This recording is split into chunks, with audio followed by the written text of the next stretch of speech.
যারা ভাবছেন যে ইসরায়েল আসলে ইরানে এই ছোট্ট একটি হামলা চালিয়ে তারা থেমে যাবে, বিষয়টা কিন্তু যথেষ্ট বোকামি।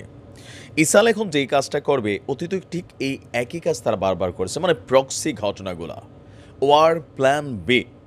ডিরেক্টলি কোনো ঘটনা না ঘটিয়ে আস্তে আস্তে যে শাখা প্রশাখা আছে ইরানের, অলিগার্ডস আছে বা তাদের যে সামরিক শক্তিকে আপনার অব্যাহত রেখেছে মধ্যপ্রাচ্যে, সেই শক্তিগুলোকে কিন্তু আস্তে আস্তে টার্গেট করবে।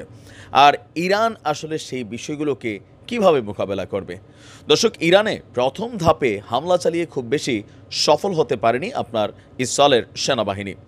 আর এর পরপরই আমরা দেখেছি ইরাক এবং সিরিয়াতে আরও একটা হামলা হয়েছিল, কিন্তু এইবারের ঘটনা আবার নতুন আরও এক ডাইমেনশনের দিকে যাচ্ছে।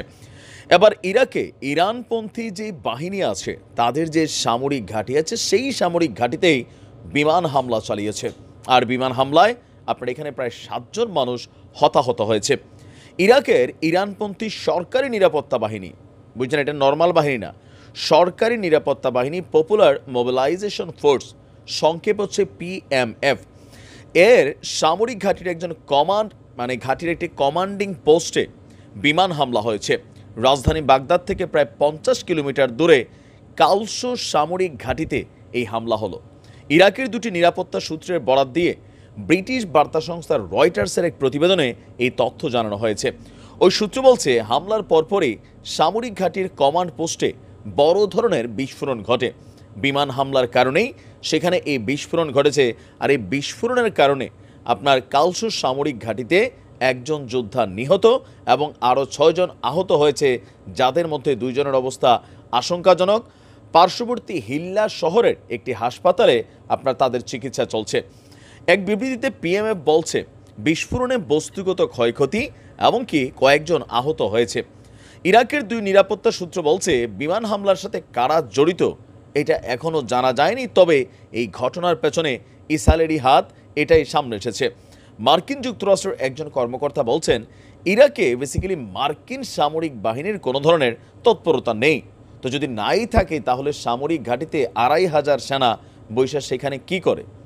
ইরাকের এতবারের অনুরোধ সত্ত্বেও কেন আমেরিকানরা তাদের সামরিক ঘাঁটি সেখান থেকে সরাচ্ছে না যদি তৎপরতা নাই থাকে? আপনার গত শনিবার ইসরায়েলি ভূখণ্ডে আপনার শত শত ড্রোন এবং ক্ষেপণাস্ত্র হামলার পরিপ্রেক্ষিতে এবার ভিন্নভাবে আপনার এই আক্রমণগুলো শুরু হলো। ইরাকের বিভিন্ন শিয়া মতাবলম্বী ইরানপন্থী মিলিশিয়া গোষ্ঠীর সমন্বয়ে এই পিএমএফ গড়ে তোলা হয়েছিল।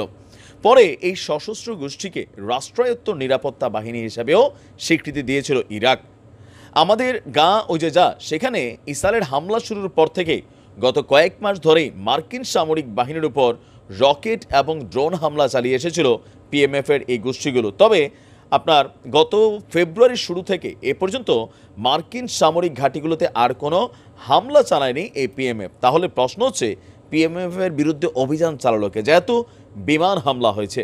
তবে ইসরায়েল যে প্রক্সি যুদ্ধটা করে বা প্ল্যান ওয়ার বি যেটা এদের, এটা হচ্ছে এরা ঘটনা ঘটায় কিন্তু কোনো রকম দায়ভার স্বীকার করে না। আপনি দেখেন ইরানে যেই ঘটনা ঘটেছে, মার্কিন গোপন নথি বলছে যে এই ঘটনার পেছনে কারা? ইসরায়েল।